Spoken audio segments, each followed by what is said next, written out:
Hey, what's up, YouTube? Travis here. Haven't made a video in quite a while. Um, that's for a myriad of reasons. As usual, when life gets busy, YouTube gets put on the back burner. But I have been watching a lot of videos, been enjoying keeping up with people. Occasionally I comment, oftentimes I don't. So I've kind of fell into the lurker category, but that's just because of everything going on. And I'd love to recap that, and I probably will towards the end of this video. But the meaning of this video is to give a little bit of review about the tobacco I'm smoking. Not an official review or anything like that, just wanted to give my thoughts on it, because it's one that it's existed for quite a while. I honestly don't know how long. It's been around longer than I've been smoking a pipe, which is only 7 or 8 years. But I'm smoking a sample of Samuel Gawlis 1792 Flake, and it I can't say that a lot of videos haven't been made about it, but I don't see it made very often lately, and it is certainly a unique tobacco,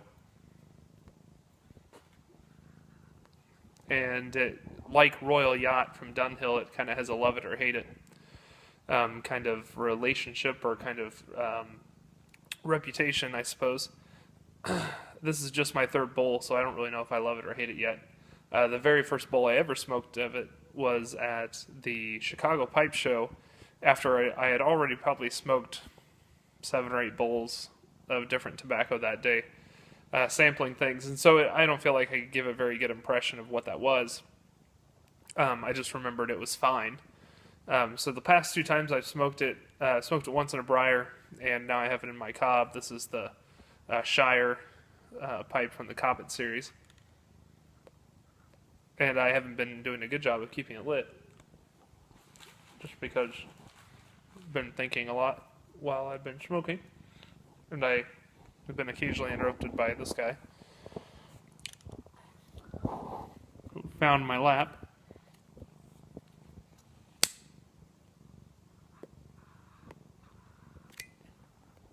And 1792 Flake has the unique leaf in it. I think it's called Tonkin. And the best comparison for flavor that I can give to this is kind of like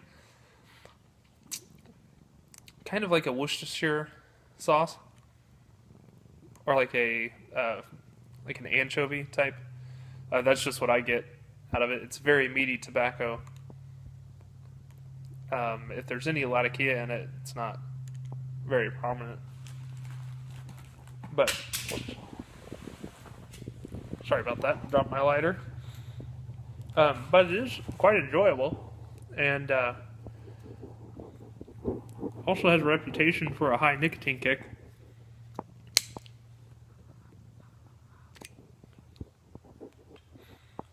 Can't say that I'm really hitting that yet. I'm only about halfway down the bowl. And I don't have a full stomach, but not an empty stomach either, so for what it's worth.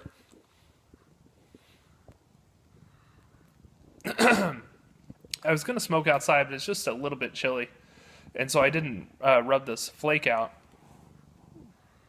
I just kind of broke it up a little bit and stuffed it in the pipe, and so it usually that does great for me when there's a little bit of a breeze, but since I'm in my shop, it's requiring me to light it a little bit more often. But it's very, very, very interesting. It really isn't like any other tobacco I've had. I can see the divisiveness of it in the pipe community, so I'd love to hear your guys' thoughts on Samuel Gawlis 1792 Flake. I know this was about almost 5 minutes of me not saying very much about it, but isn't that what so many of our videos are? Just relaxing and visiting. So as I smoke away on this and try to keep it lit, I'll try to catch up a little bit on life for me. I don't even know when my last video was, but I know that I've I've made 3 or 4 videos since then. I never posted them because they just kind of seemed like, why bother? But I decided I'm going to post this no matter what. For those of you who don't know, I'm a college professor, so we're kind of hitting at the end of the semester. This upcoming week is finals week for us, so I'm busy getting all of my grades in my online grade book for students to see so they know where they're sitting before the final exam. And all of my final exams are on Thursday and Friday this week, so I have a little bit of time to get those put together. So that's good. I just posted practice exams for my classes, so I have a chance to prepare a little bit. So hopefully they're doing that. This has been kind of a rough year for my wife. She's an elementary school teacher. And long story short, she had a job offer last year, or for this year, so over the summer, and wasn't able to get out of her current contract. So she was stuck at the school that she's in. The job offer didn't come until the middle of the summer. And it would have been much closer to home for her. It would have been about a 3-minute drive instead of a 45-minute drive. It wouldn't have been a pay increase. So we're in the point of our life where we're trying to settle down a little bit, start a family. And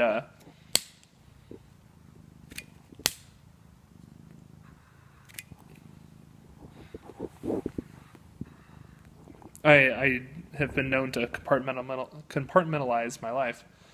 And so I know you guys don't know everything about me, but to put it mildly, that was a really crappy situation. And I lost a lot of respect for a lot of people. Not my wife. I have all the respect in the world for her. She handled it wonderfully. Better than I would have. My job's going very well. But because of the way the weather hit this year, it's been a very warm fall. And so a lot of the things I do around our property, we don't have a huge amount of land, about 3 acres, but we have enough little projects going on that usually I finish them up in October, early November. But because of the warmth, some of them I couldn't do, or some of them I didn't want to do because it wasn't necessary. And this year it's kind of all hitting a little bit later. That just so happens to be when my finals week are happening. Or my finals week is happening. So that's made for a lot of things on my to-do list and not a lot of things getting done. Those will just get pushed back until winter break. My wife and I, we have only one dog now. We had 2 Great Pyrenees, and one of them passed away. He was 5 years old, and again, you don't see my emotions very much, but it's kind of hard to talk about. He passed away of the vet said it was most likely an aneurysm. I let them out to go to the bathroom one morning, and about 5 minutes later I called them back in. The girl came back and the boy didn't. And I found him out laying in the ground, and he had passed away. So that was a really shitty situation. It's still shitty now. That happened just 2 weeks ago. So pretty awful time. I know we all have different levels of understanding or comfort of what pets are, but while we don't consider our dogs our kids, they are certainly parts of the family. So that was really rough, and rough on our girl dog. They were siblings, and so she had never been without her brother. And so it's a new normal that we're trying to get used to. It's not fun. But we have a ton of wonderful memories of Falcor, and he was well loved, and I think he knew every day of his life that he was well loved. Oh my gosh. This guy apparently never gets enough attention. This cat is called Sharp Dressed Mini-Me. There used to be another cat on our property that looked just like him but was bigger and older that we called Sharp Dressed Kitty because he looked like he had a gray tuxedo on. So this one was Sharp Dressed Mini-Me, and when we lost Sharp Dressed Kitty, this name stuck.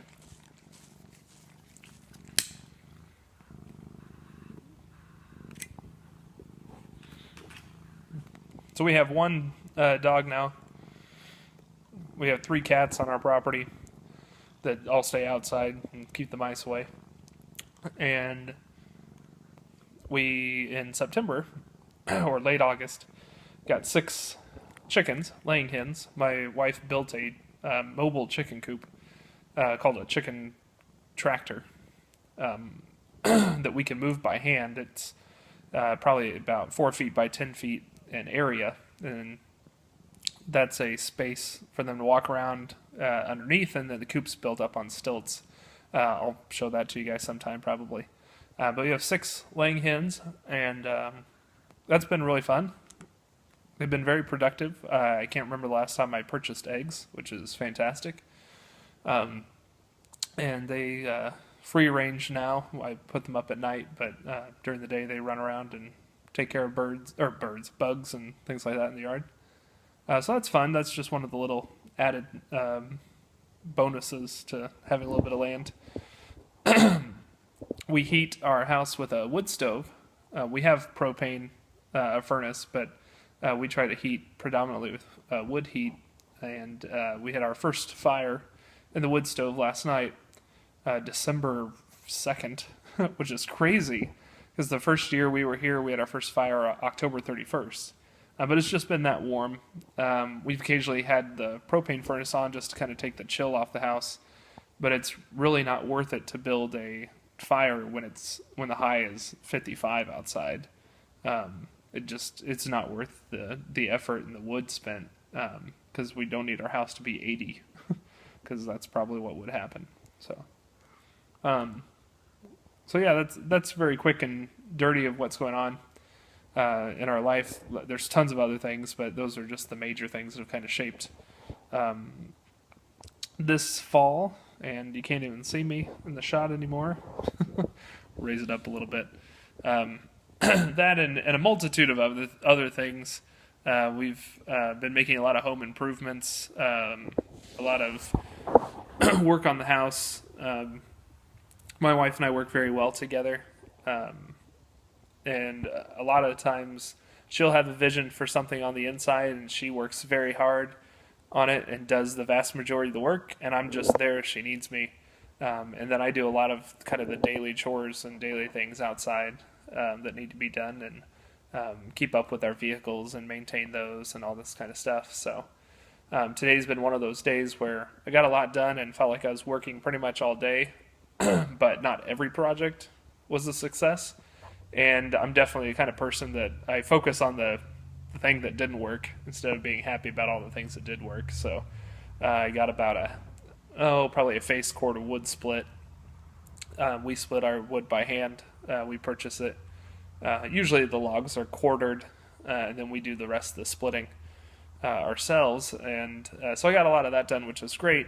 But we also have an outdoor hot tub that's not functioning right now. And I am neither a plumber, an electrician, or a hot tub specialist, but I've done a little bit of repair on it in the past. We inherited it when we purchased the home, so I don't think we would have put it in otherwise, but we have it, so we're working with that. And so I thought the heater element was bad, so I swapped that out for a new one. It was not an incredibly difficult task, but just like anything, the first time you do it, it goes slow. There's unknown things you run into, but that was not the issue. I'm not 100% sure what the issue is, so I've had to admit defeat, and I'll have to call a professional to come take a look at it, or just not use it this winter, which really is not something we want to do. We want to be able to use it. So, but anyway, I know that was a lot of rambling. If you stuck through the whole thing, God bless you. Sorry to just drag on, but I hadn't made a video in quite a while. I've been enjoying everybody's videos that they're putting out. There's a lot of good conversation. Wish I had more time to be a part of it more, but for now, the 1792 Flake, I enjoy it. It's not really giving me any kind of head rush or that kind of nauseous feeling that sometimes come with the high nicotine tobaccos, at least for me. So I'd recommend it if this is something that you're interested in. It is a unique blend. It is certainly not, I would not even begin to classify it as anywhere close to aromatic. But it does have, it's a very flavorful blend. It's not an English blend either, not to me anyway. It's just kind of unique. It's one of its own kind because of the Tonkin leaf. I think that's in there. It's the closest thing I can maybe say to it is it's like a Virginia or Vapor that has a little bit of spiciness to it, but it's just a little bit more substantial. Is probably the best way I could describe it. So, anyway, this has gone way long enough, and another cat just came running in. You guys have a wonderful evening, and I'll see you next time.